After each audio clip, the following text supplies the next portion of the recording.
Welcome to Interviews from Mexico. I'm Laura Carlson. I'll be your host as we look at cutting-edge issues with the men and women who know them best, here on Telesur.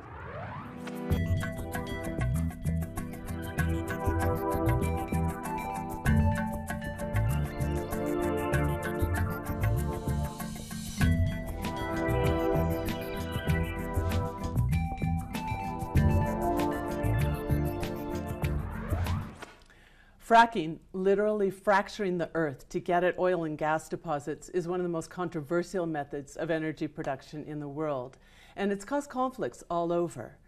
The United States already has a highly developed fracking industry, and Mexico is on the same path under current President Enrique Peña Nieto. All that changed, though, when President-elect Andrés Manuel López Obrador made the decision to prohibit fracking in Mexico, an historic decision. To talk about that, we're very happy to have with us today in the studio Claudia Campero. Claudia, thank you for being with us. Thank you for the invitation. Claudia is a member of the Alliance Against Fracking in Mexico and a campaigner for Food and Water Watch. Claudia, can we call this a fracking ban? And what was the reaction of your organization to this decision? It is not yet a ban. In fact, López Obrador was careful in the way that he framed what was going to happen. He said, we're not going to use that method. He didn't announce like we're going to ban it or any sort of legislation change. He just said, we're not going to use it because it's bad and we know it's bad, and we're going to fix other things that were changed and we need to be fixed. It was very, very ambiguous, the way that he put it. Well, so what kind of wiggle room does that leave? Does it mean current contracts can go on, or?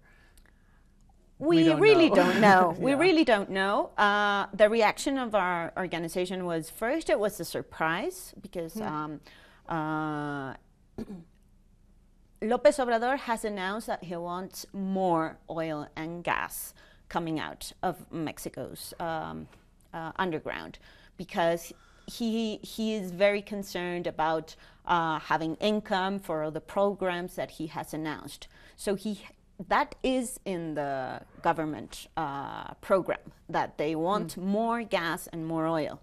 Fracking is not mentioned in the program for the next government. So when he announced that it's not going to happen, we were surprised. It was a good surprise. But we immediately clarified that we need to have a ban in legal terms in order to really celebrate. And that's still to be seen, and that's what we are planning to work on. So would that have to be a legislative ban, bill that goes through Congress? I think it could go out as a presidential decree. He could also do that. But we can also lobby the Congress to achieve this. Now, what's going to happen with the contracts that are already there? That's the biggest question, of course. How many contracts are there in what parts of the country? Okay, so the fracking that's been happening in Mexico several years back, it started in 2010. Even before the Reforma Energética, there was quite a bit of fracking going on in Mexico. You don't hear about it very much. No.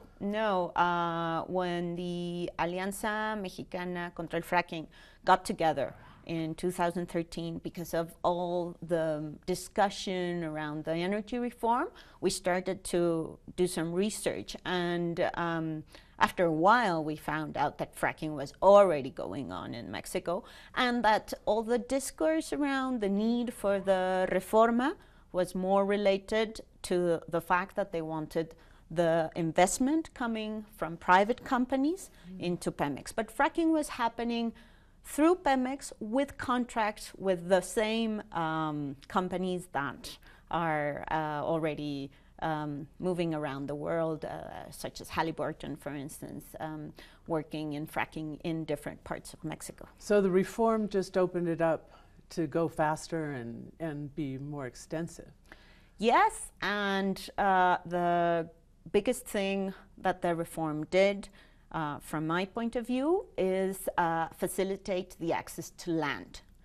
So it was actually much more about how the rules were in favor of the companies that wanted to extract gas and oil, and in the disadvantage of peasants or private owners, whomever was a landowner. Yeah, we've talked about this on the show before, and it's a very major change. The phrase in the constitutional reform, not just a law, that says that oil and gas deposits basically take priority over other types of resources and in land use decisions, which is something that has, rural producers very concerned as well. That's right. What zones of the country are we talking about primarily? So there's shale in Coahuila, Nuevo León, Tamaulipas, San Luis Potosí, Veracruz, Puebla, and a very small portion of Oaxaca in its northern part. Hidalgo also. So we're talking a lot about the northern border and then Gulf. these other smaller, the Gulf in general. Yes. Okay, some of those deposits are the same ones that have been developed in Texas that yes, cross the border, right? The Eagle Ford is changes its name over here, but it's basically the same. And there's been some exploration in those areas. Now, there's in no way the same infrastructure that you have on the other side of the border. When you talk about roads, when you talk about pipelines, if you see the amount of roads and pipelines that you have in Texas, there's nowhere something similar in the southern part of Mexico. And of course, that represents costs for the companies that want to develop these areas. So from our point of view, this is a good thing because it's going to be much more expensive, and it already is very expensive to extract shale resources. So that works to our advantage in the sense that it's not as attractive. Less of an economic incentive. Well, how'd it go for the government in the block that they put on auction this last time in March? So what happened in March was the announcement of the auction. But the result of this was coming out in September. Now it's been delayed until February. And this is very interesting because what happened is that the current energy ministry said there's a need for more time. The next government has already said that they want to check the contracts, so we should leave those decisions in the hands of the next government. And so this is like a very first test for the words of Andrés Manuel López Obrador, in the sense, is he going to cancel 3.3, the auction, then the number of the auction, 3.3, which is related to shale. Which certainly would be the only decision that would actually comply with this announcement that he's made. If he did something differently, he would really be going back on his word. That's absolutely true. Well, your organization is actually a coalition. That's the right. Alliance is a coalition of organizations. What kind of organizations are there and where are they located? Well, it's a lovely mix. The Alianza Mexicana contra el Fracking is more than 40 organizations. Some of them are, proper NGOs with their legal framework and so on. Some of them big, some of them very, very small NGOs, and many others are grassroots organizations, of people mostly in the regions where fracking could take place or is already taking place. And these are people that have worked previously in other issues, most of them in water issues, but some other people that just got together through this big demand against fracking. So it's very, very mixed. So you have environmentalists, That's you have right. small farm producers, indigenous communities, because all of these are affected in one way or another, right? Yes, yes. The main thing is that there's an organized group. So it doesn't matter if it's big or small, but it's organized and it's got some sort of, internal dialogue of plans and actions and so on. And of course, everybody agrees that fracking needs to be banned. And so we go through that base. We try to work consensus building and a lot of capacity building, because it's been a huge challenge to understand all the technical issues around fracking. It's a very technical thing to understand why is it so bad, all the consequences that it brings. So it has meant a lot of getting ourselves Public to study. Yes. Oh, and study for yourself. Yes. Well, we haven't really talked about why it's so bad. Convince us. Well, fracking is really bad because it means a huge amount of water use. Yeah. It's water that is mixed with chemical substances that are frequently toxic, most of them.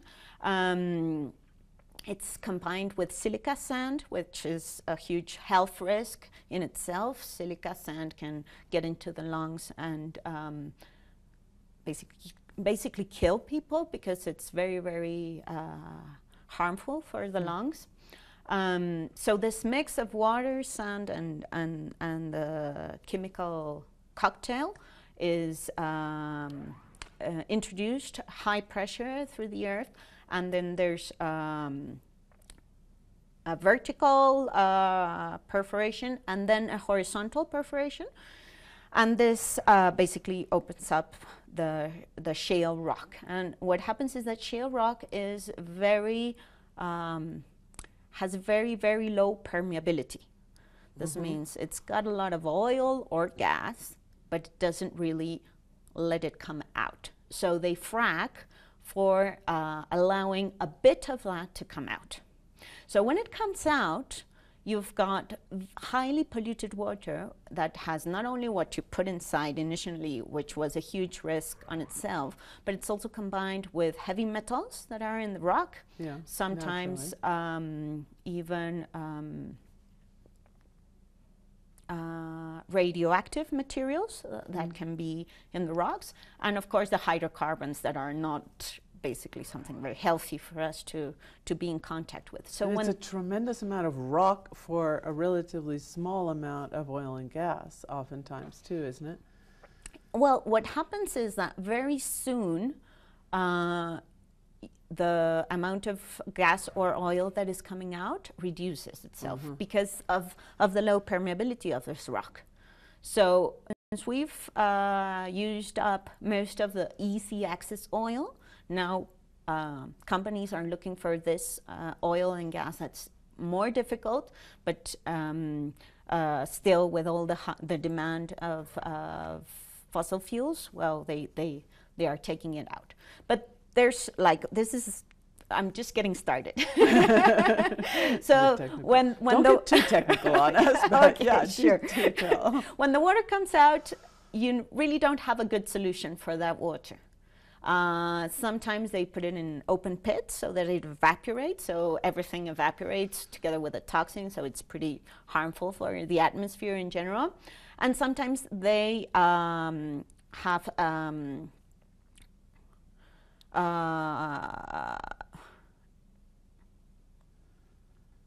injection wells.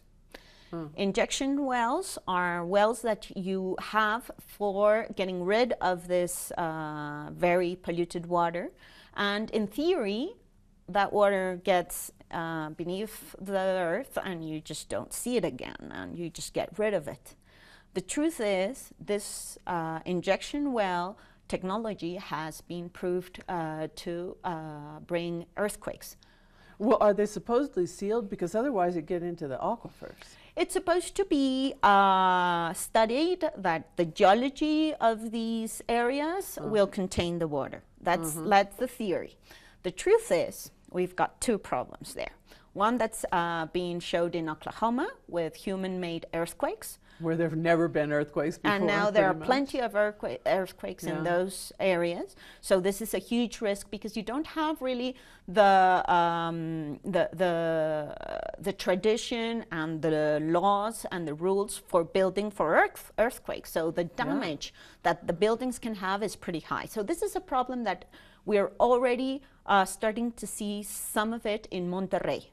Monterrey is an area. Yes, there have been earthquakes in Monterrey that need to be further studied, but there are some signs that are related to these injection wells.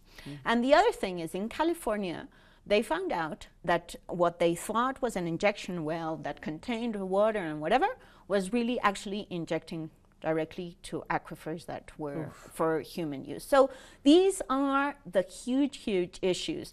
And I'm just going to quickly mention another one, which is climate change. Now, climate change is a huge concern here because most of the fracking has a problem during the fracking. It's very difficult to control the amount of emissions while a well is being fracked. And so you've got a huge amount of gas liberated at that point. Oh, yeah. And when you have natural gas is mostly methane. Methane is a very, very sensitive component for climate change because it's 86 times more potent than carbon dioxide, in its effect in warming. So this is a huge concern. Yeah, of course. You have been working then against fracking for many years as the Alliance. Do you have relations with groups in other countries that are more advanced and have seen a lot of these impacts? How's the organization on a global level? Well, I would say it's inspiring. I have the privilege to have a lot of contact with the US and what has been happening in the US. And although there are some very difficult things going on in areas like Texas, and still California is in theory very green, but not so much, and so on. You've got the very inspiring ban in New York. And we are also very much in touch with people in Argentina.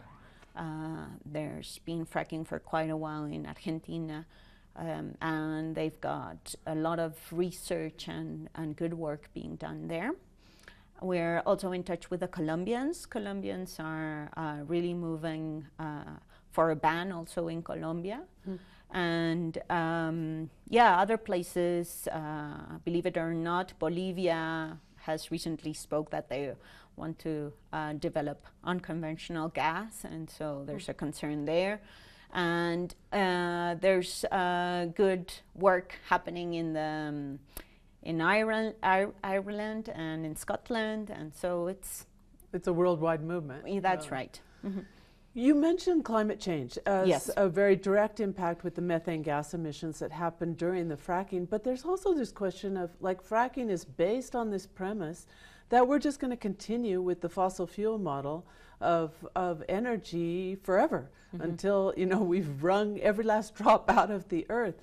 But we know that that's not even viable for the planet. So what's going on there? I mean, even in the new government, they haven't mentioned that as a problem, or put, there doesn't seem to be a lot of emphasis on the fact that this model has to be changed quite soon. It's very difficult to understand, honestly. Why people don't take it seriously enough. I cannot explain why. I've been recently trying to study more and more regarding climate change, and it's very clear that we've known for quite a long time this change needed to be made, and there's an unwillingness to really take action. And we don't have any more time.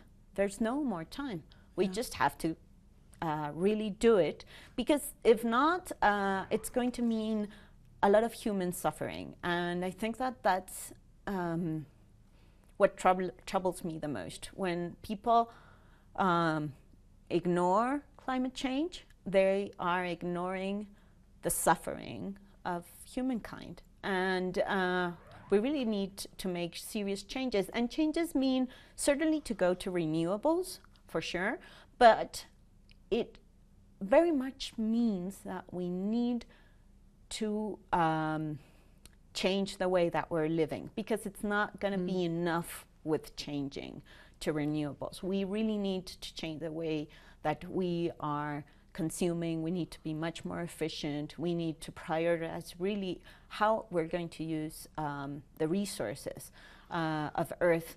And I think that there are some things that are happening that are going to be useful, even if it looks like indirect. For instance, you must have been aware that there's a huge campaign against plastics, single-use plastics.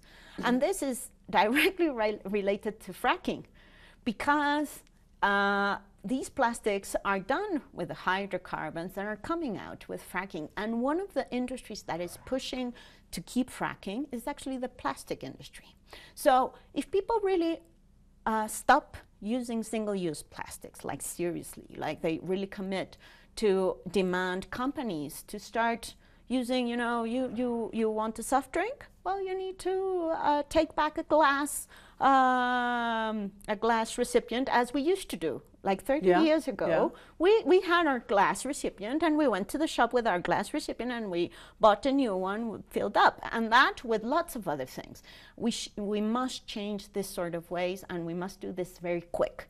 So it's going to need a lot of public pressure towards governments, towards industries, to really make these changes. And here in Mexico, well, there isn't a lot of awareness of that yet, and there isn't really a strong consumers movement for issues like that. But it's do you, as an organization, work a lot on consumer awareness type issues in order to bring about this kind of change in culture, really, that would reduce both plastics and oil and gas consumption?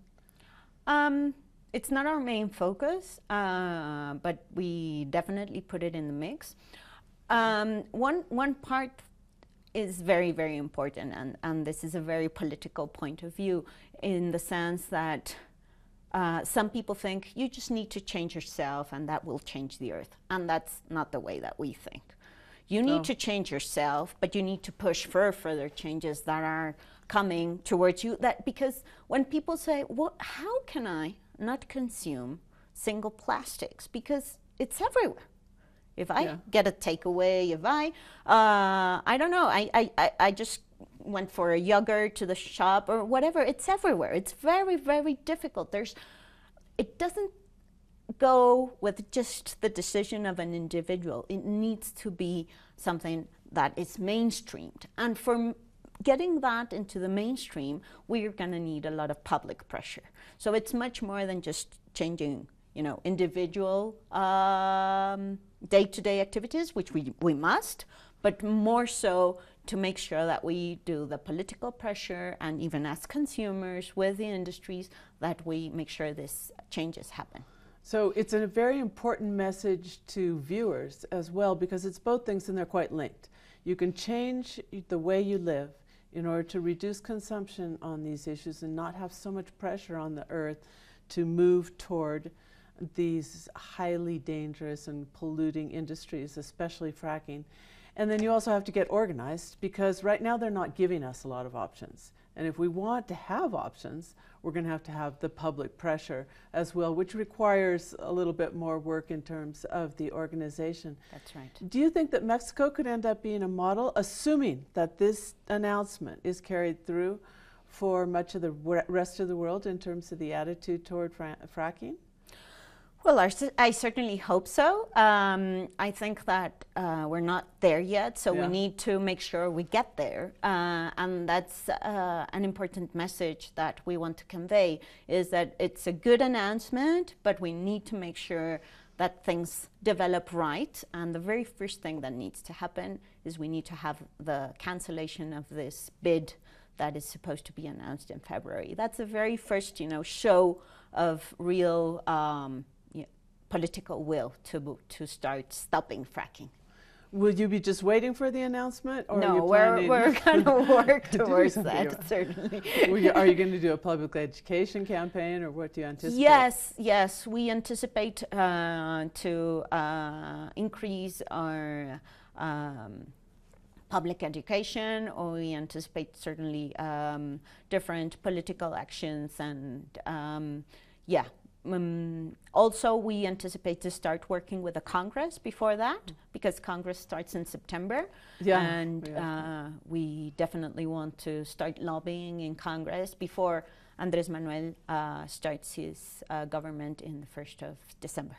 So you're using a number of different strategies. You've got research, education, you've got lobbying, you've got media work, you've got and organizing, and to strengthen local organizations that are really on the front lines against these projects.